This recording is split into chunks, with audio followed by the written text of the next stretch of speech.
Ассаламу алейкум, урматтуу көрөрмандар. Сиздер менен кайрадан Көк Бөрү каналы. Бул чыгарылышта президенттин кубогу кайсы жакта өтөт, ага кимдер катышат, жогорку лига болобу айтып беребиз. Ошондой эле көчмөндөр оюндарына карата уюштурулган Көк Бөрү федерациясынын жыйынында кандай чечимдер кабыл алынды, Казакстанга кайсы аттар барат жана курамга кимдер кирди айтып беребиз. Андыктан видеонун аягына чейин көрүп, лайк коюуну унутпаңыздар. 25 июнда Көк Бөрү федерациясынын кезексиз жыйыны болуп өтүп, анда 5-дүйнөлүк көчмөндөр оюндарына даярдыктар тууралуу маселелер каралды. Курама командалардын жетекчилери жүрүп жаткан иштер тууралуу маалымат беришти. Ал эми жетекчилик тарабынан 1-июлдан тарта курама командадагы балдарды медициналык кароодон өткөрүү тапшырмасы берилди. Остор бул белектер. Адаттагыдай эле баары оңой.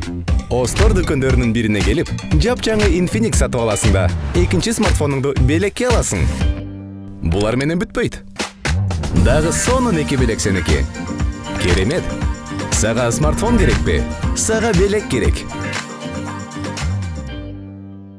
Ошондой эле жыйында тартип кодексине өзгөртүүлөр сунушталып, курама командага керек деп саналган аттарды кайсы бир команда Кыргызстан намысы үчүн берүүдөн баш тартса, ал команданы 2 жылга Көк Бөрү федерациясынын алкагында өткөн бардык оюндарга катыштырбоо чечими кабыл алынды. Ошондой эле өлкө намысына керектүү деп саналган ат жеке тараптарга таандык болсо, ал атты 2 жылга бардык турнирлерге каттабоо чечими бир добуштан колдоого алынды. Федерациянын президенти Курманкул Зулушев Көк Бөрү федерациясынын курамына аламан жана жер улак спорту кирип жаткандыгына байланыштуу Кыргызстан курамына минген атын берүүнү каалабаган жеке жактардын аттары Көк Бөрүдөн тышкары аламан жана жер улакка чейин киргизбөө сунушун берип, бул сунуш дагы бир добуш менен колдоо тапты. Мындай маселе кээ бир аттарды жаракат алып калат деп бербей жатканы үчүн жаралды. Сиздер бул боюнча кандай ойлойсуздар? Комментарий жазыңыздар. Жыйындын соңунда жай мезгилинде Кыргыз Республикасынын президенттин кубогу өтөөрү тууралуу маалымат айтылып, ага 1 жана 2 лиганын командалары катышаары, ал эми турнир чолпонатта ат майданында өтөөрү кабарланды. Ал эми жогорку лиганын жигиттери көчмөндөргө даярдык көрөт. Дүйнөлүк көчмөндөр оюнга баруучу Көк Бөрү курама команданын физикалык тренери Ринат Усупбаев менен Максат Калдыбаев болду. Ал эми жер улак боюнча командага кимдер тренер болду деп ойлойсуз? Комментарий жазыңыздар.